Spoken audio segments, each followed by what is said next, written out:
3, 2, 1. Hello, everybody. This is Ryan Ryder here. It is a beautiful Tuesday afternoon, December the 12th, 2006. We got on the line. Well, alongside me, of course, I have the Viz. It's been a while since I've been on the main event, and it's great to be back to interview both Brooke and Hulk Hogan, so let's get at it. So, first of all, we got Miss Brooke Hogan. Hey. How you doing today? I'm doing good, thanks. Well, your CD Undiscovered was released about a month ago here in Canada. How much work goes into How much work goes into putting out a CD like this, and what are your thoughts on the final product? You know what? Putting the CD together was a lot of work. It was a long night in the studio. But it was really good. Because I really got that all that experience from all those professional people in Scott Storch's camp, and I worked with really amazing producers, and it was just really, really cool. And then once it finally got released into Canada, I was excited because the fans in Canada are just so amazing, Yeah, that's right. Especially right here in Montreal. You were here at your press conference a couple of days ago at Music Plus. How was that? Yeah, you know what? I had a lot of fun at Music Plus. Everybody was really, really cool. I brought Paul Wall there.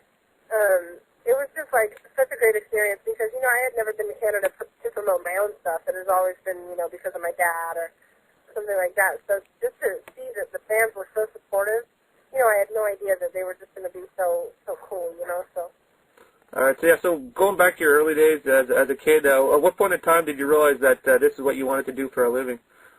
I think I just kind of fell into it. It's always been a passion of mine, but I didn't really realize that I wanted to make it my, my career until I was about, I guess 12, because, everybody was talking about, oh, what are you guys going to be when you grow up? And I was just like, what, I can't picture myself being anything else than a singer and a performer, because my dad was a performer, my mom gave me a musical background. So it just kind of all fell together, and then the older I got, I still couldn't see myself doing anything else. I just kept going in that direction, and I ended up just loving it. Well, Brooke, you had, if this was your lifelong dream, the episode of Hogan Knows Best where you signed your record deal finally. Just aired in Canada, and how did that feel? That must have been incredibly exciting for you. You know what, it was just so, I was so emotional. I was crying like a baby. Yeah, we saw that. You know what, the thing was, is it's not only that, I could have gotten a record deal anywhere. We had a lot of offers, and I could have taken anyone, but I guess the reason why it meant so much to me to sign with Sylvie Entertainment was because they're like my family. They love me like family, and they would never let anything bad happen to me. We're all in it together, and it's just the most amazing feeling, and that's really what I was just so happy about, was that I finally found my niche, Yeah, exactly. Your original style was more of a pop type, and now you've evolved into more of an R&B feel. How did the evolution take place? I guess, I was with Lou Pearlman, who, made Backstreet Boys and NSYNC and Britney and everybody in the beginning. And it's that very, pop rock vibe. That Cold Water feels great, by the way. Sorry, I was in the nail shop. It feels awesome. Okay. No, but, I was doing that, and I was 16, and it was appropriate for my age at the time. But, I've always been raised on the funky stuff. My mom raised me with, the Isley Brothers and Stevie Wonder, and it just kind of, it seemed like the natural place to go, so. Well, now, you performed, I'm sure, a couple times on stage. We saw once on Hogan Knows Best that you were on stage. And all performers talk about how great it is to be on stage, how exciting, how nerve-wracking. What's your personal experience? What is what? What's your personal experience of being on stage? How does it feel to be on stage? Personal experience? If I haven't performed in a while, it's really nerve-wracking.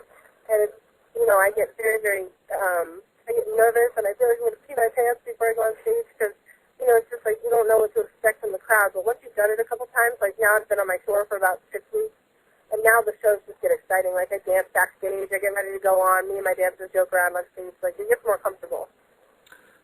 What do you have to say to your music critics that have judged you harshly so early on? There's been a lot of people that have judged really, really early and have been pretty brutal.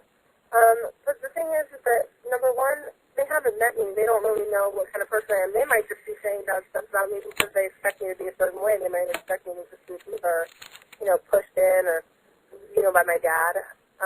But, I just don't think that it's fair that they judge me until they actually meet me and hear me sing live, because there's no auto-tune on my stuff. There's no shortcuts, and I don't think a lot of people realize that. But at the same time, it's like they're human, and every person has got their own opinion, and I'm not mad at them for it. It's like it's what they think.